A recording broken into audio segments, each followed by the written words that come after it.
pipeline continues to be strong. So year to date, we have seen 29 IPOs. And out of the 29 IPOs, from a market cap perspective, size perspective, we have actually hit almost where we were for the whole year in 2025. We have facilitated financing and investment to the tune of 20 billion ringgit. And we believe that is the biggest amongst all financial services. And this is across all segments, corporate, the mid-size, as well as on the consumer side. Now, we think that this can only grow further, given that, again, as I said, the complementary factors that Malaysia, and particularly Johor and Singapore have. Some views from our guests out of the Invest Malaysia conference. Live from Kuala Lumpur, this is Insight with Haslinda Amin, where we dive deeper into the stories that matter with crucial context and sharp analysis. Asian stocks rebound after their biggest drop since March, easing tensions in the Middle East and firm optimism towards tech stocks helping to lift sentiment. From Invest Malaysia, we'll be hearing from the CIMB Group CEO on how AI could impact its workforce, and we'll get the chips outlook with the president of the Malaysia Semiconductor Industry Association. Also ahead, a U.S. judge strikes down $100,000 fee that President Trump ordered for H-1B visa applications in a reprieve for tech firms. Plus, our exclusive conversation with Bombardier's aircraft sales and aftermarket service executive VP, Paul Sislian.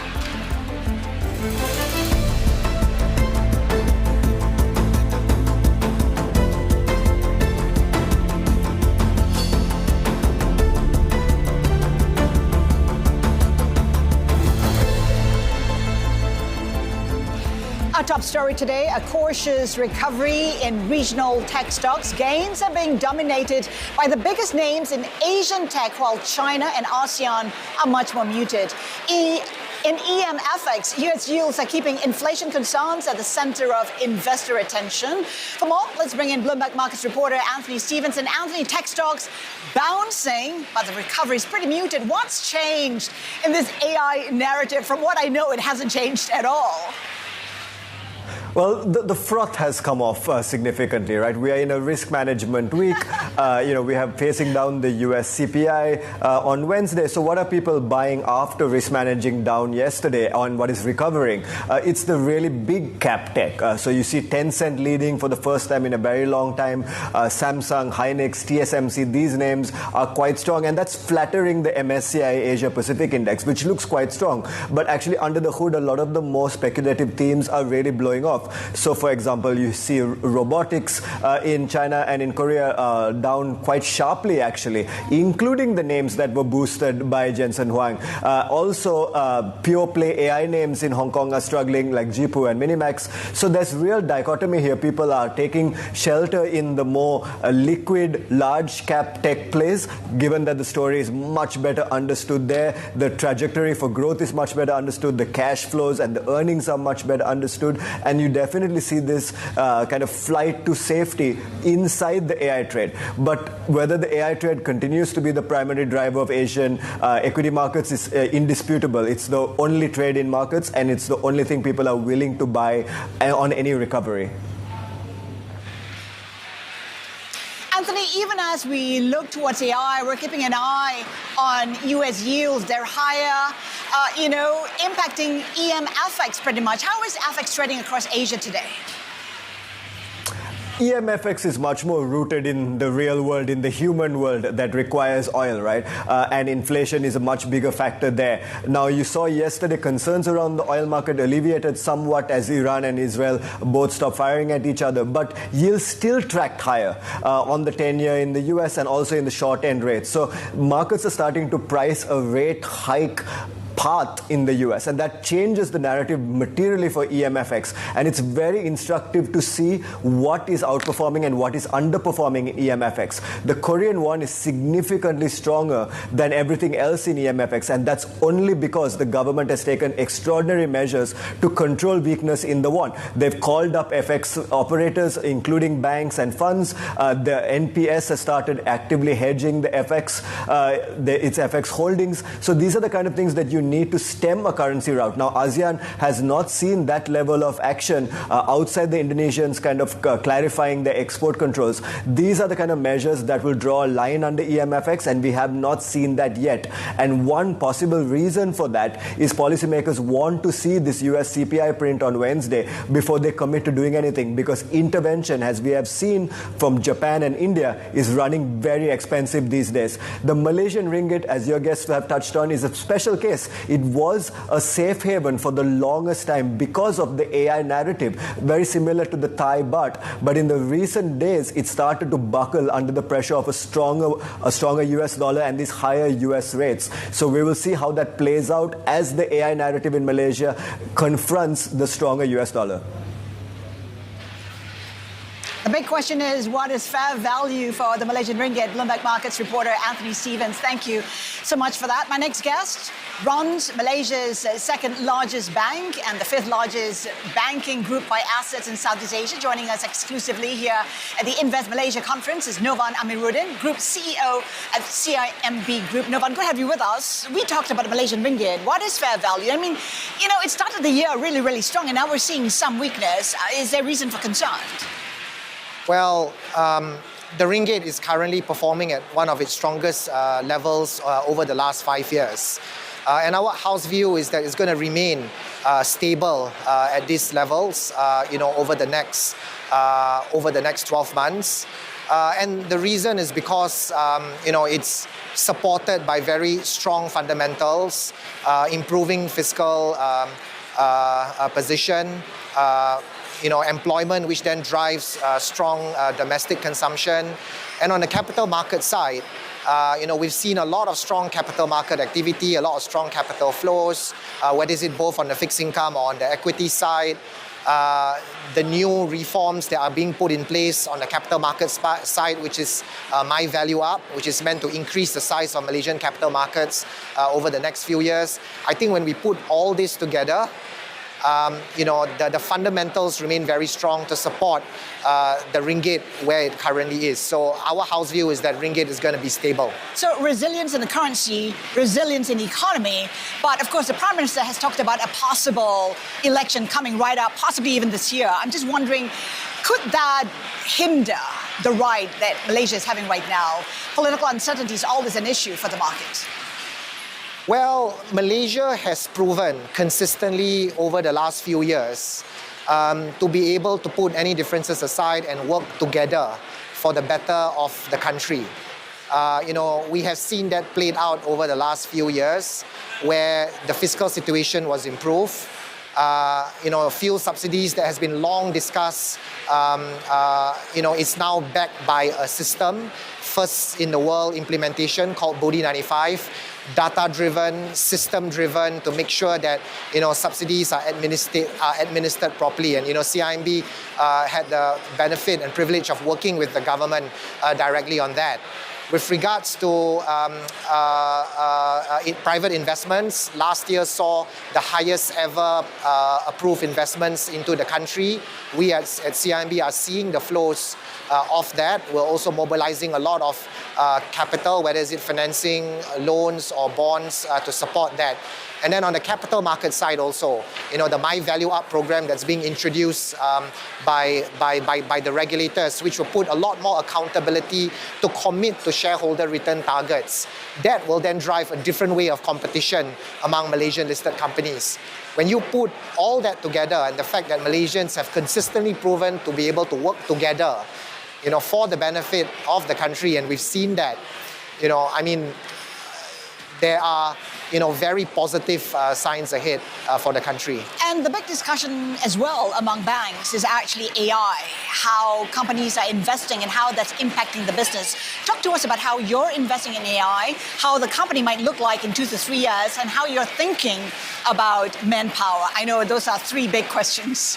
AI is extremely important. I'm really excited about the prospect of AI, but we want to make sure that we self-fund the investments into AI. So we've set a budget on CIMB's overall technology investments every year will be 8 to 9% of our income, which is consistent with what the other best-in-class players are doing. That will make sure that we generate enough revenue to then invest into technology, which includes AI. Now, to AI itself, I'm excited for two reasons. Number one, for our customers, we're able to provide them more personalized services. We're able to provide them sharper advice, and it'll certainly benefit the customers more. For our people, AI will make life simpler, better, and faster for our people. Will it mean fewer people in the bank? It doesn't mean that at all. Simpler, better, faster means making the processes that used to be very voluminous a lot more efficient.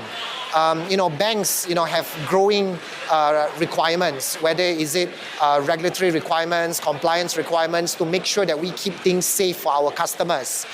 These growing demands will require a lot more bandwidth. That bandwidth cannot come from people alone. It needs to come from technology as well, so Novan, which includes AI. So when you talk about how it doesn't mean fewer people, are you hiring as many? Are you accelerating hiring? How are you looking at manpower in the next 2 to 3 years? So we are looking at manpower from a few different angles. One is for our existing team. How now do we reskill and rotate workforce into areas that are required as part of AI? One example, processes that now need a lot of AI. AI needs also a lot of monitoring, safeguarding to make sure it is properly used. We then need to build up teams that are managing the risk of AI execution. So there will be manpower that would be rotated into these new risk teams to monitor how AI is being done. So that is in terms of our existing workforce, reskilling, retraining, and it's something that we're already doing, and also job rotations. In terms of new hires, we're always making sure that people that join know how to use AI, know how to leverage on AI to be more productive. How many more people are you looking to hire? We don't look at it in terms of number of people. We always look at it in terms of how can we fund our personnel to make sure that people get compensated and rewarded in line with the company. So we always look at it in terms of what is the percentage of our personnel cost versus our income. Today, about 27-28% of our revenue is spent on personnel costs. We want to bring that down to 24-25% over the next few years. But that will be accompanied then by also a technology investment of 8-9% of revenue. So income is going to be expanded because AI will allow us to drive more productivity, more revenue. Personnel costs will remain as a percentage of revenue. Let's talk about expansion. We know that Bloomberg ran a story talking about how CIMB was among the banks looking at HSBC's wealth assets in Indonesia. Are you still looking for assets in Indonesia? We are a large player in Indonesia. We are a long-term operator in Indonesia. We are a strategic player in Indonesia. We will always look at opportunities, not just necessarily Indonesia, but we as CIMB Group. Because at the end of the day, we want to grow. And to grow, there are organic and inorganic opportunities. M&A falls under inorganic opportunities.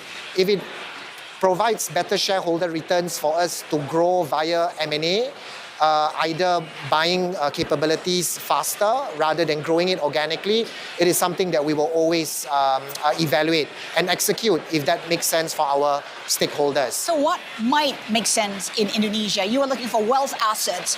Are you still looking for wealth assets there? We are looking at various assets or businesses to complement what we have in Indonesia today. And what is that? Wealth is one area that we continue to look at because that is one area where it can provide us, not just access to a new customer base or additional customer base, but also products. We would also look at maybe certain specialized areas that we currently do not have. So I wouldn't say there is any specific segment. We look at all opportunities, but most importantly, it needs to complement what we already have. Are Indonesian assets looking particularly attractive right now, given where the rupiah is trading? Well, the rupiah is at lows right now. So for investors who see long-term potential in Indonesia, certainly it's a good time to come in. But we are not short-term investors. We are long-term operators there. We've been operating in Indonesia for a long time. We are, the second largest private bank in Indonesia. We serve a lot of customers. So we you're not remain concerned committed. about policy uncertainties that other investors have cited for leaving that market? We are long-term operators there. We believe in the long-term potential of Indonesia, and Indonesia has a lot of long-term potential. Fundamentally, large population base and the right demographics with natural resources. There's a lot of complements within the ASEAN cross-border network. For us, Indonesia is a long-term play. We are fully committed, and Indonesia will be fine long-term. And we might see you buy assets within the next 12 to 24 months, perhaps? If it makes sense for the stakeholders, if it delivers shareholder value to our shareholders, it is something that we'll consider because we will grow both organically and inorganically. There's a lot of interest in the Johor-Singapore economic zone, special economic zone. What are you seeing in terms of financing needs? What are the latest, transactions data that you're seeing? It's been quite an exciting region. So this time last year, we hosted Invest Malaysia in Johor to showcase the launch of JSSEZ. At that time, CIMB Group committed 10 billion ringgit of financing over the next 3 years to fund growth in the JSSEZ. I can say just after a year, we have now utilized more than half of our commitment. So we'll need to relook at our commitment and probably increase our commitment. But this basically shows how the investments into JSSEZ has been coming in. Malaysia announced its largest ever approved investments for the country last year. First quarter is still pretty much tracking what the numbers were last year. So it's a testament to the confidence in Malaysia as well as Johor. But pretty much driven by AI and tech and data centers. Well, that is because it's aligned with the 13 Malaysia plan. The 13 Malaysia plan is all about allocating capital towards high growth areas, towards innovation driven areas. And that is where the AI chain together with data centers fit in. So Malaysia is going the innovation game, is going the growth game, because when investors look at where to mobilize capital, they look at three things. They want growth, they want sustainability of returns, and they want resiliency. And Malaysia, with now its capital being allocated a lot to the growth side, as we've seen with data centers and AI, ticks all three boxes. So what does that essentially translate to for you in terms of earnings? If you take a look at the country, GDP expected to grow 5 to 6%. What makes you think you can grow earnings more than that? What will drive that growth? Well, a number of factors is going to drive how we create value for our shareholders. Even before the Bursa and SC came out with the Malaysia Value Up program, we at CIMB have already practiced Value Up. We always commit out to the market what our North Star is, what our shareholder returns that we want to deliver, and I've personally committed that to the market. And we make sure that we continue updating the market in terms of our execution towards that. So we are currently in executing our multi-year Forward 30 plan. It's to bring us to become the top quartile earnings among banks in the region. Last year was the first year of implementation. We are tracking well, and it's something that we will continue to do. It's not coming from any one silver bullet. It's coming from a lot of things. In terms of where we're allocating capital, how we're converting ourselves to become a stronger deposits franchise to lower our cost of funds, how we're increasing cross-sell to increase returns, and how we're improving capabilities to make ourselves simpler, better, faster, which includes investments in technology like AI. Novan, always good to catch up with you. Novan Amirudin, Group CEO of CIMB. Now, still to come on Inside, a U.S. judge strikes down President Trump's $100,000 fee for H-1B visa applications. The details are next. Keep it here with us. This is Bloomberg.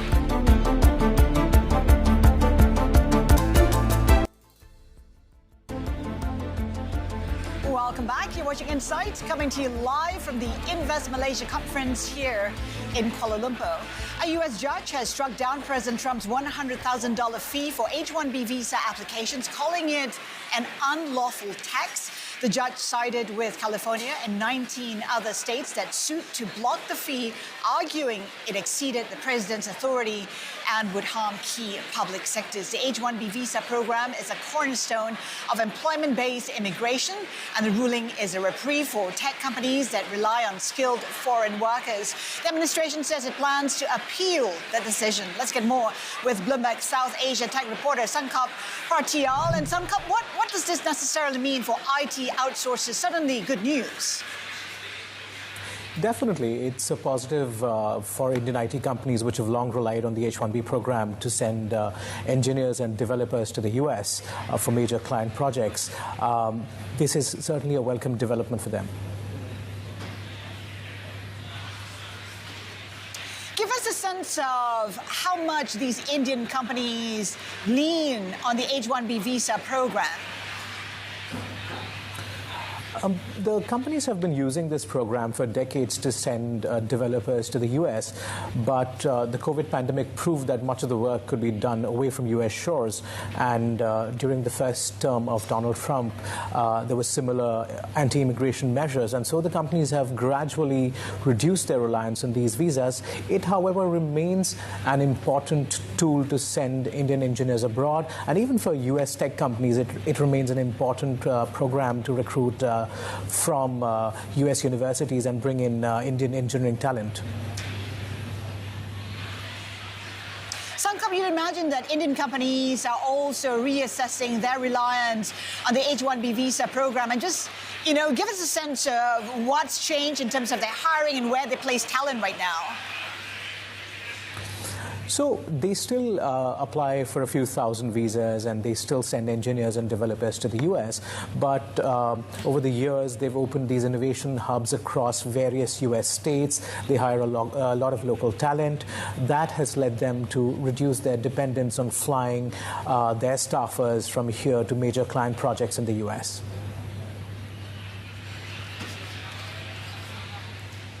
Which companies are likely to be winners in this, Sankap? From a sentiment perspective, the major Indian IT companies, Tata Consultancy Services, Infosys, Wipro, HCL Tech, are all going to be, this is good for all of them, all the major Indian IT companies. Sankap, thank you so much for that. Bloomberg South Asia Tech reporter Sankap Partiel there for us. Now, still to come on Insight, our exclusive conversation with the Executive Vice President of Bombardier's aircraft sales and aftermarket services on their Asia plans. Keep it here with us. This is Bloomberg. We're now forecasting lower growth, principally as a result of the negative impact in the Gulf. We start to see futures in jet fuel go down. Right? It's going to take longer. It's not going to be quick, right? But things are coming back on track. Supply will get very tight because it's been impacted by the crude supply and then by refining capacity. If the fuel significantly spikes, we're going to have to raise ticket prices to compensate for that.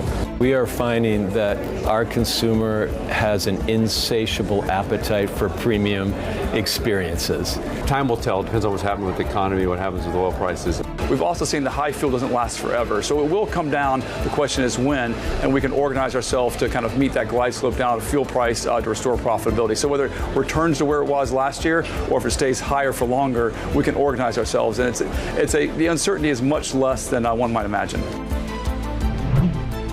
Airline executives speaking with Bloomberg on the impact of the Iran conflict from the sidelines of IATA's annual general meeting in Rio de Janeiro.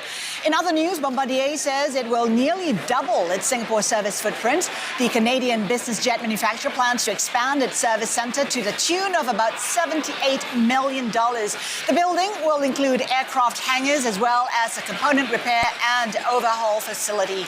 Joining us exclusively, Paul Sislian, Executive Vice President of Aircraft Sales and Aftermarket Services at Bombardier. Paul, good to have you with us.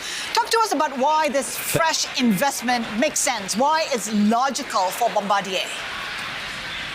Well, first of all, thank you for having me on. You know, it's a really exciting point in Bombardier's history, so I really appreciate the opportunity to talk about our long-term vision and our strategy for our aftermarket growth in Asia-Pacific.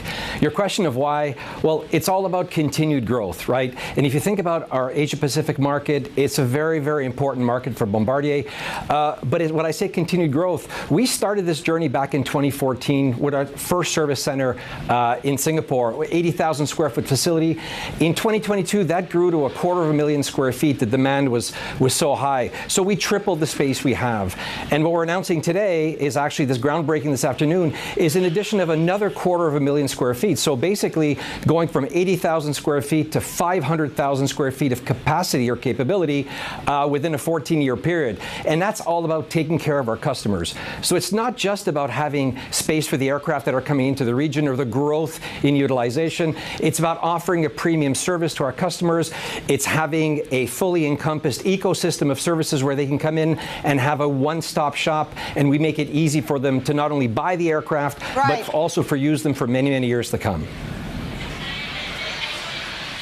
Did you consider a brand new location? I mean, Singapore is only one of 2 services centers for Bombardier in the APAC region. Yeah. So we actually, if you look at our APAC region, we service the region in 3 dimensions. The first one is in China. Our first service center is in Tianjin. And then in Australia, we have a service center in Melbourne. And of course, our main hub is in Singapore. If you look at it, is one of the main economic hubs of the region. We have a lot of our customers. We have about 320 of our aircraft that are in this region, with the majority of them being in Singapore. We see a continued growth, and for us, Seletar Airport was the right solution. With the increase in utilization, we see a lot of family offices that are bringing their aircraft into Singapore. And of course, we're delivering a lot more aircraft into this region. So it was just normal that we picked the same airport we are today, Seletar Airport, and we continue to expand that footprint to serve our customers. Paul, from the sound of it, Bombardier is actually future-proofing future growth. How much of that is being addressed by this new investment? Well, if you look at it, Bombardier really has 3 businesses: our OEM and our manufacturing space, which is the majority of our business. And then we have 2 growth vectors that we've been very vocal about. Our aftermarket growth segment, which was, 5 years ago, $1 billion, and last year we closed at $2.3 billion, and we have plans to grow that above $3 billion and more. And then we have our defense space. When we talk about future-proof, it's all about, we deliver about 150 aircraft a year into the market. A lot of them are coming into Asia Pacific, but there's a global expansion that we've been on. Back in 2020, we had about 2 million square feet of capacity globally. 2025, we grew that to 3 million square feet of capacity, and we're looking to extend that to 4 million square feet of capacity, because it's all about taking care of our customers, and it's offering, like I said, that ecosystem of services. It's not just the maintenance or scheduled maintenance, it's unscheduled maintenance, and it's component repair and overhaul, and it's interior and it's paint, and it's providing a fully encompassed service for our customers. You talk about global growth. How much of that is actually the Asia-Pac region? When you take a look at your order book, it stands at a record $20 billion or so. How much of that comes from the region? So our order book, we've hit a high of backlog of $20 billion, which we're very proud of. It's the first time in our history of our company.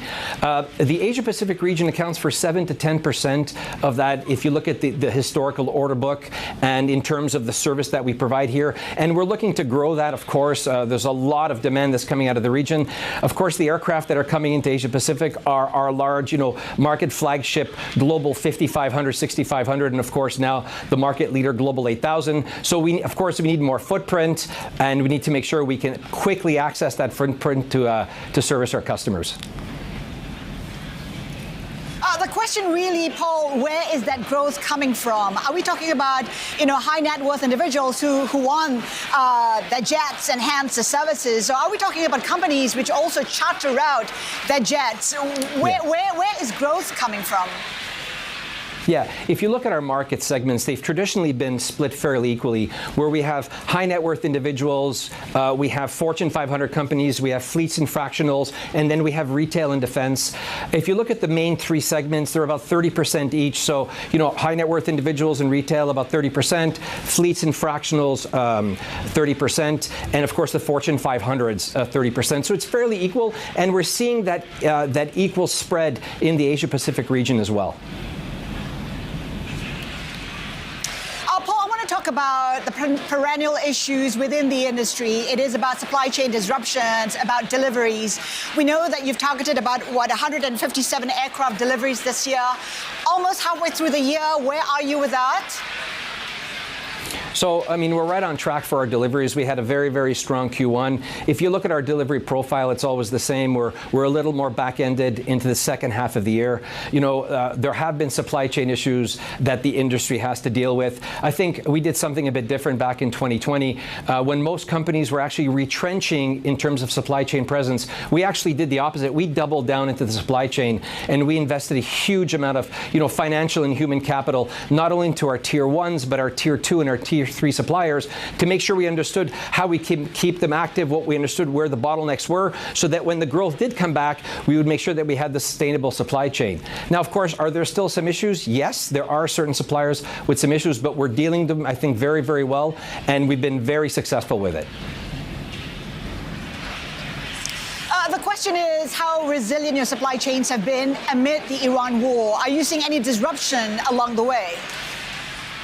I think that the supply chains have been resilient. We have seen problems along the way back in 2020, but those have been flushed behind us. We keep close to our supply chains. That's part of Bombardier's motto, is that we stay very close to our partners, whether they're our customers or our suppliers. We want to make sure that we are active with them and we keep, you know, the bottlenecks out of the way. We keep supplying them with information in terms of our long-term forecast so that they can keep growing at the same time that we keep growing. I think that our supply chains are strong and that we're going to have another very, very strong year. And Paul, of course, the Iran war has gone way longer than most people anticipated. In fact, President Trump was anticipating 3 to 4 weeks. Now we're into the 4th month. Is that impacting sentiment and demand for your aircraft from Middle Eastern customers in particular? Well, look, we're a global company. We presently have about 5,500 plus aircraft flying every day. We have thousands of customers around the world. So, you know, markets will ebb and flow, but we really look at holistically how the market is doing. Our backlog is at $20 billion. Demand for our products is strong. You know, some of our products have a backlog now of 2 and 3 years. We're not seeing any imminent slowdown of that, so we're very, you know, very happy about that piece of our business. And, you know, we keep seeing the momentum. So at this point in time, we look at markets globally, and we're seeing strong momentum for our products. But in terms of the Middle Eastern market, the Gulf region in particular, what are you seeing? Yeah. Are you seeing some slowdown? And if so, are you anticipating, you know, a reversal of the trend?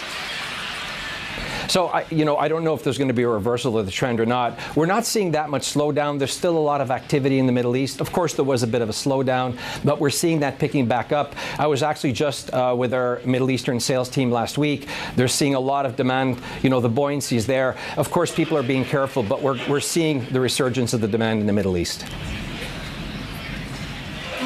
We know that earlier in the year, Bombardier got caught up in geopolitics, and that impacted your certification efforts. Where are you with that, and what's the key takeaway from that?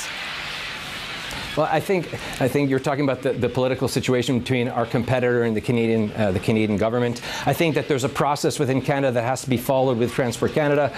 You know, Bombardier followed it to get certification of the aircraft. Our competitors are following it as well. You know, they are going to get certified. It's the government that's taking care of that, but we're not seeing any issues with that from the government regulation side. How about in terms of tariffs? We've seen how President Trump has reimposed and made tariffs part of his policy with the recent announcement. How are you navigating all of that? Well, like I said, we have a global business. We have 5,500 aircraft around the world. You know, a part of our business, of course, is in the United States. We stay very close to it. We're navigating it carefully. We're making sure that we're making, you know, all the right decisions for our company, for our customers, for our suppliers. You know, we have a large supply base. We presently have 2,800 suppliers in the United States that we serve and thousands of our customers. It is an integrated supply chain in North America. So, you know, any impact clearly impacts the overall aviation space in North America. So we're watching it closely and making sure we do all the right things. Paul, thank you. Paul Sislian, Executive Vice President of Bombardier. Now, still to come, an insight. We'll be speaking with the President of the Malaysian Semiconductor Industry Association and the outlook for the industry amid the recent geopolitical volatility. Keep it here with us. This is Bloomberg.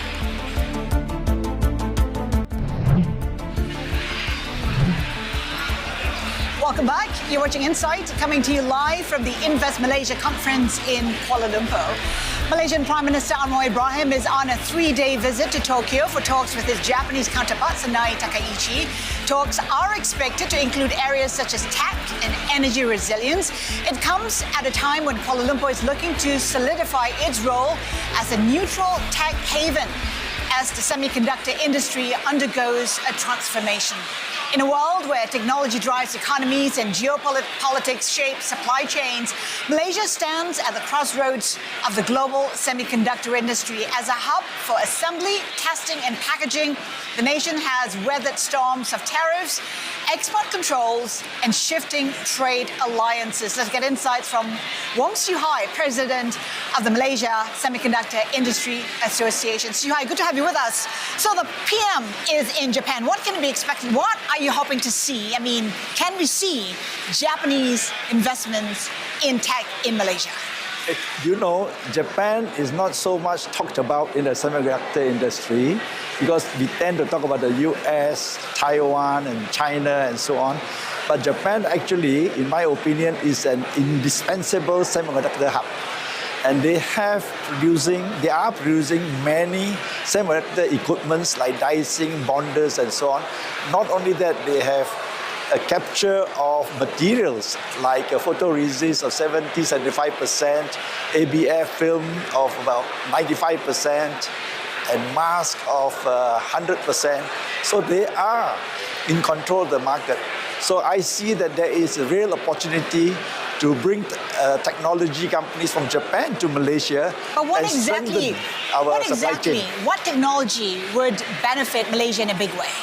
For example, the equipment I mentioned just now of dicing, bonding, and so on, they can bring some of this technology to Malaysia and set up investment here and collaborate with some of our supply chain here to support them.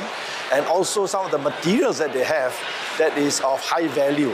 You know, they have high market share, global market share, that they can also do some of their work here. I think there's a good chance that our ecosystem can support the Japanese companies. I hope the Prime Minister can bring some of these high technology investment to the country. Is there a sense of how big these investments might be? I mean, you've had conversations, I'm sure, with the Prime Minister prior to this. It would be substantial. I think because this is high technology companies, so their investment would be substantial. Would it be a game changer for Malaysia's own tech ambitions? To say it's a game changer, but it will definitely strengthen our semiconductor ecosystem. How so? Because there are certain areas like materials we don't have, equipments that we don't have, there are gaps in between our supply chain. This can be filled, and our SMEs then support all these companies if they invest here. You're talking about high tech that requires a lot of trained talent. Talk to us about the need for that kind of talent in Malaysia.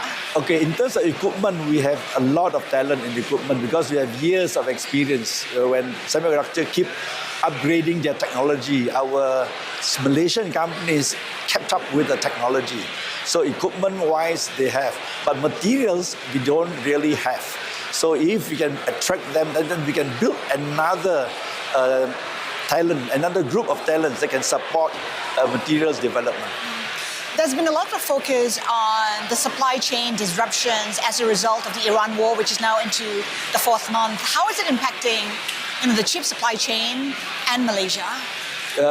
During the Iran conflict, there is impact, or there were impact, okay? First of all, the highly talked about was helium, because helium, about 20% of it passed through the Hormuz Strait. And when I checked the companies in Malaysia, there are about 5 fabs that use helium.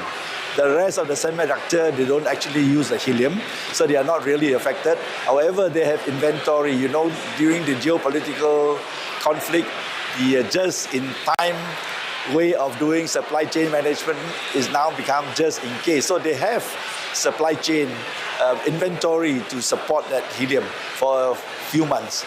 So it's not that they don't have supply, but there's a delay, there's extended lead time.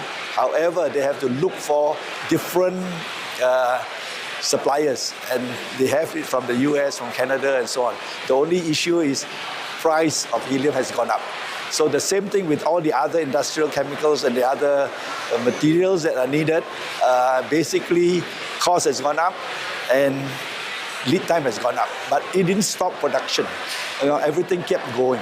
So is this the new normal where you can expect prices to remain elevated? As you can see, first of all, I think the price of semiconductor has gone up because it's all driven by AI. And the capacity to support what is the demand of AI and its related products has gone up significantly. That's why you see the semiconductor prices has gone up and capacity has been totally filled, even all the way to 2027, and then it's all spill over to 2028. So the issue here now is the cost of manufacturing has gone up. Our suppliers, our companies in Malaysia have to deal with a few challenges. One is the Iran conflict that rises, make the oil price goes up, make the energy price goes up. Then you have geopolitical tension, you have tariffs, and on top of that, we have appreciation of ringgit that makes the cost of manufacturing goes up by at least 10% or more. So our companies here have to navigate this through and have to figure out how to get themselves productive and still be globally competitive. So far, they are doing well. How much clarity is there in terms of the sustainability of the growth within the industry? We're seeing CapEx rising in a huge way. Will that still continue to trickle down to the chip players in Malaysia? Okay, I think all the prices everywhere has gone up. Lead time has gone up. So those who have planned earlier with factory space and with ordering of equipment and all that will benefit a lot more because they will capture more of the market share. But those who did not, they still need them. They will still find a way to fill up their factory with equipment and so on. So I expect that to continue and it's going to be normal. They just have to figure out how to support the volume versus trying to figure out how to support your manufacturing costs. So both are moving together. So that's good news in a way, yeah. There is great power competition in the AI and tech space between the US as well as China. Is Malaysia benefiting from that? Yes, Malaysia, okay, as a result of geopolitical tension, Malaysia being neutral and non-aligned has the benefit of serving both economic powers and the rest of the world. So we are been looked at as one of the good location to do manufacturing with and to support these two markets. So Malaysia, as I say, we all say they have the once in a generation opportunity to fulfill this demand. So the opportunity actually is now. We got to seize it and supply it and get ourselves improved and able to support new technology. So I put a number to it. I mean, what kind of growth? Put a number to it. What kind of growth are you anticipating? What kind of growth are you seeing now? And what are you anticipating next few years? You see, we grew in 2024, our E&E export was 601 billion ringgit. 2025 was 711 billion. And 2026, I would say we're going to exceed 800 billion ringgit export. So I don't see that slowing down. I see that continuing. In fact, the number could be higher. Let's talk about tariffs because it's been, I think, a bit more than a year since the liberation tariffs were announced. How's that playing out? Okay, as you know, for tariffs, semiconductor is exempted. So we don't really have an issue there. Okay? For now, though? For now, because there are many other sections that he's applying. But however, the non-semiconductor, it is impacted. So, however, but the tariff percentage of 10% is applied to many countries. So basically, we are on level playing ground. So from that perspective, then Malaysia just need to be globally competitive, that's one, and two, have an environment that can grow and support new technology. And for the last 50 years, Malaysia has shown performance after performance. When technology keeps changing, we have delivered to get the products out to the customers in time and on high quality. How do you remain competitive in a sector that is so competitive right now? Okay, to remain competitive needs a few things. One, you need leadership. And the leaders that we have in the country that are managing since 1972 have developed themselves to know how to manage operations regionally and globally and drive for global competitiveness. to drive our global potential requires a few things, okay? Number one, your talent. The talent has to be developed, and they have to be creative in terms of problem solving and understanding the needs of the customers. The key is the customers. How do we deliver? And after that, we already learned much about COVID and just in case supply chain management, and they have to maneuver to find more suppliers to, because the supply chain disrupted, they need to find more suppliers. They are learning through all of that, and that helps the company to be more resilient and be able to deliver. Siew Hai, always a pleasure. Thanks for your time today. Wong Siew Hai, President of the Malaysia Semiconductor Industry Association, live here in Kuala Lumpur. Before we go, a reminder that we have some big guests that we'll be speaking with out of the Bloomberg Invest Conference on Wednesday. That includes the city's Financial Secretary, Paul Chan, and the Hong Kong Exchange CEO, Bonnie Chan. You can catch those conversations here on Bloomberg TV. That is it for Insight here at the Invest Malaysia Conference in KL. Horizons Middle East and Africa is up next. Keep it here with us. This is Bloomberg.